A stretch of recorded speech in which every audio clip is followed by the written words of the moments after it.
সাম্যের আওয়াজ তুলে শুরুতেই বিভাজিত ছাত্র আন্দোলনের নেতারা। শীর্ষ পদ নিয়ে জাতীয় নাগরিক কমিটি ও বৈষম্য বিরোধী ছাত্র আন্দোলনের অন্দরে চলছে অনাস্থার সুর। আহ্বায়ক পদ নিয়ে কোনো মতানৈক্য না থাকলেও সদস্য সচিব পদের দাবিদার একাধিক ব্যক্তি, যারা সবাই গণ অভ্যুত্থানে গুরুত্বপূর্ণ ভূমিকায় ছিলেন। বিষয়টি নিয়ে হতাশ নেতাকর্মীরা। তারা মনে করছেন শুরুতেই এমন পরিস্থিতি তৈরি হওয়ায় সংগঠন সম্পর্কে সাধারণ মানুষের কাছে ভুল বার্তা যাবে, যা নতুন রাজনৈতিক বন্দোবস্তের অন্তরায় হবে। বিষয়টির সমাধানে আজ বৈঠকে বসছে নাগরিক কমিটি। আগামী 24 ফেব্রুয়ারি আত্মপ্রকাশ করতে যাচ্ছে ছাত্রদের নতুন রাজনৈতিক দল।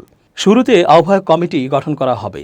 কমিটিতে আহ্বায়কের দায়িত্ব নিতে যাচ্ছেন বৈষম্য বিরোধী ছাত্র আন্দোলনের 1 নম্বর সমন্বয়ক নাহিদ ইসলাম, যিনি বর্তমানে অন্তর্বর্তী সরকারের উপদেষ্টা। দলের দায়িত্ব নেওয়ার আগে নাহিদ উপদেষ্টার পদ থেকে পদত্যাগ করবেন। নাহিদের বিষয়ে ঐকমত্য হলেও সদস্য সচিব পদ নিয়ে বিভক্ত ছাত্র আন্দোলনের নেতারা।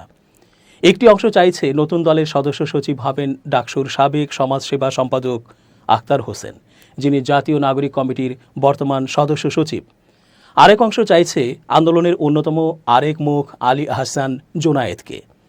তিনি বর্তমানে নাগরিক কমিটির যুগ্ম আহ্বায়কের দায়িত্বে রয়েছেন।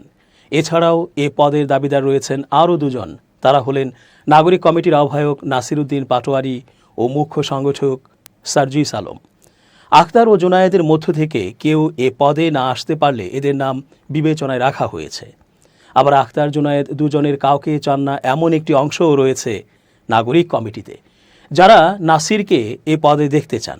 এছাড়াও উপদেষ্টা মাহফুজ আলমের অনুসারীরা চান এ পদে মাহফুজের বড় ভাই সাবেক ছাত্রদল নেতা মাহবুব আলম মাহিরকে। জাতীয় নাগরিক কমিটির শীর্ষ এক নেতা নাম প্রকাশ না করার শর্তে মানবজমিনকে বলেন, শুরুতে এমন অনাস্থার সংকট তৃণমূলে বিভ্রান্তি তৈরি করবে, মানুষ আস্থা হারাবে নতুন দলের প্রতি। আমরা চাই গণতান্ত্রিক প্রক্রিয়ায় নেতৃত্ব নির্বাচিত হোক, কিন্তু কেউ কেউ এ পদে একমাত্র নিজেই যোগ্য বলে ধরে নিচ্ছেন, যেটি ঠিক নয়। তিনি বলেন, ইনক্লুসিভ পলিটিক্স করতে এসে পদের জন্য গো ধরে বসে থাকা কোনো সংগঠনের জন্য সুখকর নয়।